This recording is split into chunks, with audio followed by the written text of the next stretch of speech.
There is a teaching in Tibetan Buddhism that reaches further and deeper than almost any other. A teaching that dissolves the barrier between life and death, waking and dreaming, spiritual and ordinary.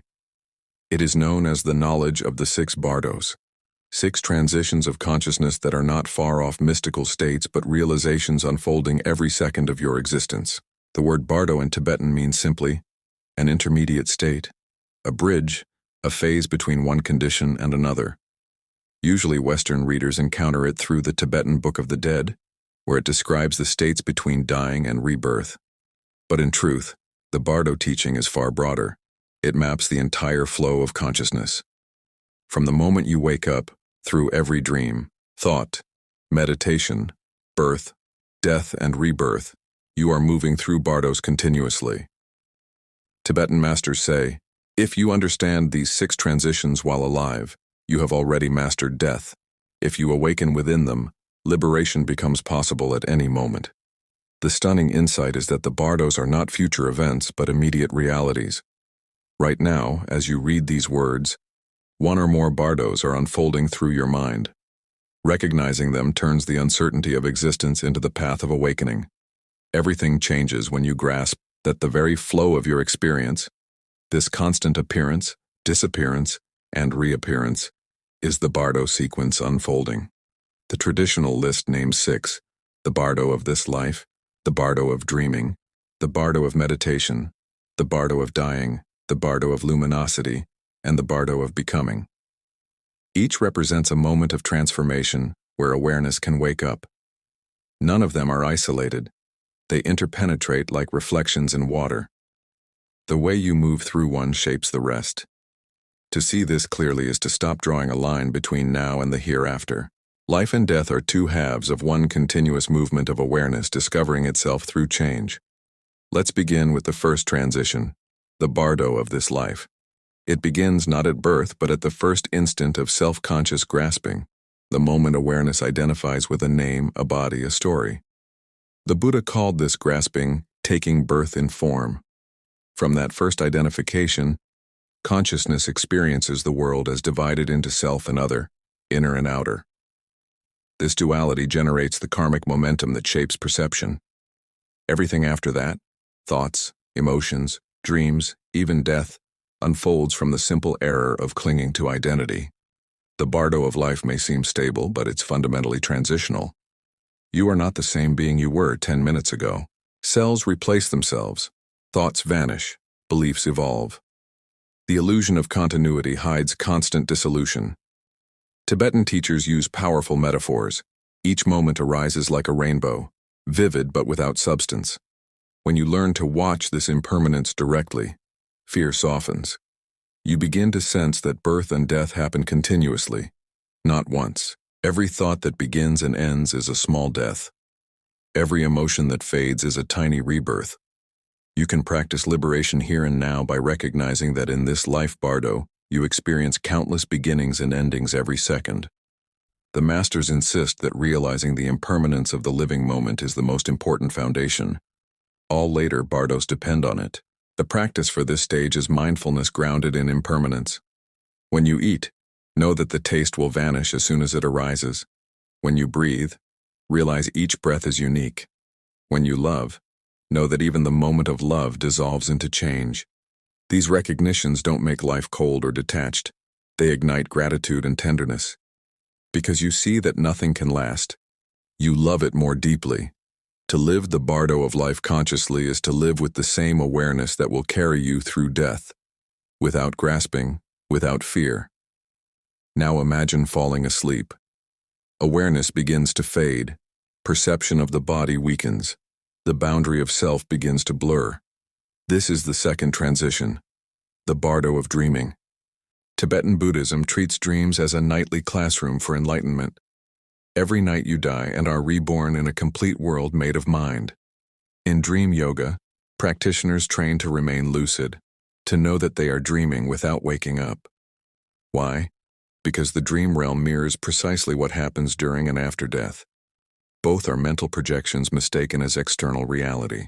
When you recognize the dream as dream, you are training to recognize death's illusions for what they are.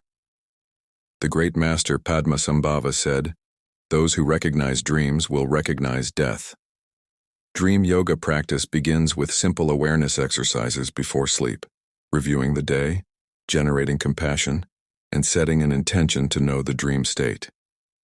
When lucidity arises, the practitioner stabilizes it by touching, reading, or meditating inside the dream. Advanced students go further, transforming dream landscapes, flying, visiting pure realms, transforming fearsome images into compassion. Each exercise undermines attachment to appearances. If you learn that your dream body and dream world are made of consciousness, you begin to question waking reality the same way. This insight gradually transfers into daily life. Everything you see, even now, has the same shimmering unreality as a dream. To truly grasp that changes karma from its roots. Because if experience itself is dreamlike, your habitual reactivity begins to loosen. You learn to shape your world intentionally through awareness. Another dimension of dream yoga is emotional liberation. Recurrent nightmares or desires become self-teaching symbols. Seeing them clearly reveals unconscious habits. The practitioner slowly understands the entire mind as self-arising cinema. The next step parallels preparation for death, when phantoms of light and sound appear after dying. Their recognition as the play of mind determines whether you awaken into luminosity or fall back into confusion. The one who has practiced lucid dreaming recognizes those displays instantly and remains relaxed within them. This is why the Tibetan Book of the Dead begins with dream instructions. Death and dreaming are the same process in different durations. When a lucid dream dissolves, there is a momentary gap, a flash of awareness with no content. That gap is precious. It is the same clear light that appears at death, the pure awareness before thoughts reform. Training to rest inside that gap, even for a few seconds, is identical to mastering the next bardo. This brings us to the third transition, the bardo of meditation. If the dream bardo trains awareness at night, meditation trains it while awake. The two are mirrors. In meditation, consciousness learns to separate from identification with body and thought. Over time, you taste small deaths, each time thought ceases. The moment between two thoughts is a micro-bardo of clear light. Longchenpa, one of Tibet's great philosophers, said that meditation is dying in slow motion until you realize that there was never anyone to die. Every genuine meditation is a rehearsal for the dissolution of self. Meditation in this sense is not relaxation or self-improvement. It's simulation of death while still breathing. Practitioners observe sensations fade, identities collapse, and awareness remain untouched. Over months and years, this training plants reactions for the final moment of death. When the same dissolutions occur, earth into water, water into fire, and so on, the meditator knows the map from direct experience. The terror that seizes ordinary consciousness at loss of control does not arise because attachment has been repeatedly surrendered under safe conditions. There are different forms of meditation in Tibet, each targeting aspects of the bardo. Shamatha stabilizes awareness and present clarity. Vipassana investigates the nature of mind and form. Tantra uses visualization of deities and mantras to reshape perception. Dzogchen finally drops all effort, resting awareness in its pure natural state described as Rigpa, self-luminous, beginningless, and deathless. The most advanced meditation, called Thogal, directly introduces the clear light of awareness that dawns at the moment of death. Through long practice, recognizing this light becomes as effortless as breathing. Then, when the physical body dies, the practitioner naturally flows into luminosity without obstruction. To meditate in the Tibetan sense is to practice rebirth consciously. Each moment of meditation starts with letting go of the past thought, death, and recognizing the new arising, rebirth. In the beginning, this seems abstract, but over time you realize that meditation reenacts cosmic cycles of existence in miniature. Birth and death repeat thousands of times per hour inside your mind.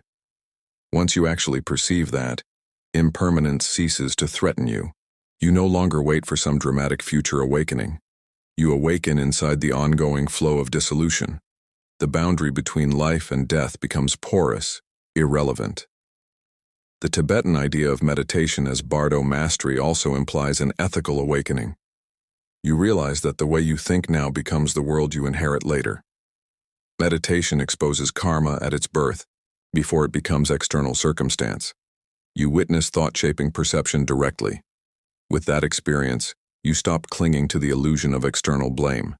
Responsibility replaces superstition. Through every heartbeat of meditative awareness, you realize that awakening or delusion depends only on recognition. From these three Bardos, life, dreaming, and meditation, we already glimpse how Tibetan masters turn the ordinary flow of existence into continuous training. They say, if you practice awareness through these first three, the last three, dying, luminosity, and becoming, will unfold naturally without fear. The practice of the Bardos, then, is not a ritual for the dead. It's an experiential manual for the living. At this point, we stand ready to cross into the remaining three Bardos, the great transitions that every being will face sooner or later. Tibetan Buddhism insists that when you truly understand them, you stop fearing death and start recognizing immortality flowing within each change. When we speak of dying, most people imagine one single dramatic moment, the stopping of the heart, the breath, the closing of eyes. But according to Tibetan Buddhism, death is a process, gradual and intricate, unfolding through several dissolutions of consciousness. This is known as the fourth transition, the Bardo of dying. It is both a physical and psychological event, an inward unfolding mirroring what happens every night when you fall asleep. Every time a thought ends, and every time you let go. The difference is that during death, the process becomes irreversible unless awareness recognizes itself. The dying Bardo begins as the body's four elements dissolve into one another. Earth dissolves into water. You feel heavy, unable to move, losing strength as solidity fails. Water dissolves into fire. Saliva and moisture dry up. Body heat withdraws. Fire dissolves into air. The heat of life ebbs. Breath becomes irregular and shallow. Finally, air dissolves into space. Movement ceases and consciousness detaches from the senses. For the ordinary, untrained mind, terror arises because everything familiar disappears. Visual perception blurs. Hearing and touch fade. As this occurs, the inner winds carrying thought and emotion begin to slow and unravel. The subtle mind withdraws toward the heart. What remains is a sequence of luminous visions, white, red, and finally black, representing the merging of subtle masculine and feminine energies within the heart center. Right when the black light dawns, ordinary consciousness collapses. To most beings, this is experienced as unconsciousness, a blackout. But for those prepared through meditation, this final darkness is instantly recognized as the threshold of pure awareness, the exact point where liberation becomes possible. The Tibetan teachings say that dying with awareness means maintaining lucidity through each dissolution. You call upon your teacher's guidance, remember the instructions, visualize deities or light, and let go, stage by stage. It is not about defeating death, but about cooperating with it gently, using the process itself as a path to awaken. When fear arises, you train to recall that death is not an enemy, but a doorway through which the contracted sense of self finally opens into endless expanse. Ordinary people resist dissolution because they cling to life's familiar forms. The practitioner breathes out and lets go completely, trusting the awareness that remains when all else disappears. Tibetan masters compare this stage to a yogi, diving into an ocean, knowing its waves are mind-made. They practice this every day to make it second nature. During actual death, the memory of these rehearsals surfaces spontaneously and the process becomes effortless. Dying in awareness is considered the highest skill, one that cannot be improvised at the last moment. It must be woven daily into every letting go. Then comes the fifth transition, the Bardo of luminosity. This is the stage described in sacred texts as the dawning of the clear light, the pristine awareness underlying all appearances. When the gross mind ceases, the most subtle, Innermost consciousness naturally reveals itself, self-radiant like the sky after a storm. This is the moment of absolute opportunity. If recognition arises, liberation occurs instantly. You do not move anywhere or become something new. You simply awaken to what was always your essence. But this stage is fleeting. The clear light remains only a few moments for the untrained, longer for practitioners steeped in meditation. Most beings miss it because they are not accustomed to naked awareness without form. Instead, habitual tendencies rush back, and confusion begins to recreate the world of duality. This is why Tibetan lamas emphasize daily glimpses of the clear light during meditation or sleep. They prepare the mind to recognize itself here. The more familiar you are with pure awareness in life, the more likely you will sustain recognition when death strips everything away. The bardo of luminosity is often described in poetic metaphors. Masters say that when the clear light appears, it feels like boundless sky suffused with sunlight, radiant yet gentle, vast but intimate. There is no observer and nothing observed, just knowing itself knowing. Some texts call it the mother clear light, symbolizing the ultimate ground of being, while the daily glimpses of awareness through meditation are the child clear light. When mother and child meet, that union is liberation. If you fail to recognize it, grasping reawakens and the next bardo begins. The sixth transition, the bardo of becoming, unfolds once the clear light is lost. Here consciousness operates in a dream-like mental body, propelled by karmic winds into visions shaped by past habits. This bardo can last from moments to weeks according to tradition, but it also represents what happens in your mind whenever confusion returns after clarity. In this bardo, thought becomes landscape, emotion becomes environment. The Tibetan Book of the Dead vividly describes peaceful and wrathful deities, mirroring your own mind's dual potentials, compassionate clarity and terrified avoidance. Ordinary beings, mistaking these visions as external forces, generate desire, fear, or aversion, which propel them into new rebirth experiences. The practitioner recognizes them as projections and remains unmoved, realizing this too is awareness's display. The bardo of becoming is not limited to post-mortem experience. It happens throughout life whenever clarity is lost, and imagination overruns mindfulness. When you drift into daydreams, compulsions, stories about yourself, countless bardos of becoming unfold. The mind births new worlds continuously. Each time you get lost in thought and then awaken, you have just passed through this same territory in miniature. Recognizing this liberates you from unconscious rebirth in every moment. To summarize, the 6 transitions are happening right now. The life bardo is your waking state, always changing. The dream bardo unfolds nightly or whenever imagination takes over. The meditation bardo reveals the empty clarity behind appearances. The dying bardo begins with every act of letting go and culminates in the luminous bardo, appearing suddenly when the mind falls silent between thoughts. The becoming bardo hums underneath every fantasy and reaction that gives rise to new forms of experience. These are not different realities, but one continuous cycle of awareness folding and unfolding into itself. To see this is to live and die simultaneously in every moment with total freedom. From this view, every spiritual practice, compassion, mindfulness, karma purification, devotion, serves a single purpose: to train the mind to remain aware when these transitions occur. The masters say, recognition at any bardo ends the chain. To awaken now within the life bardo is equivalent to awakening after death, because the nature of mind does not change. Each bardo also teaches an attitude to live by. The life bardo teaches presence, the dream bardo, lucidity, the meditation bardo, stillness, the dying bardo, surrender, the luminous bardo, recognition, the becoming bardo, compassion. Together they outline the entire evolution of human experience. The life bardo reveals impermanence through ceaseless change. The dream bardo teaches that reality is projection. Meditation demonstrates that awareness is beyond thought. Death shows that form is temporary. Luminosity reveals that awareness is eternal. Becoming shows that mind's creativity never ends.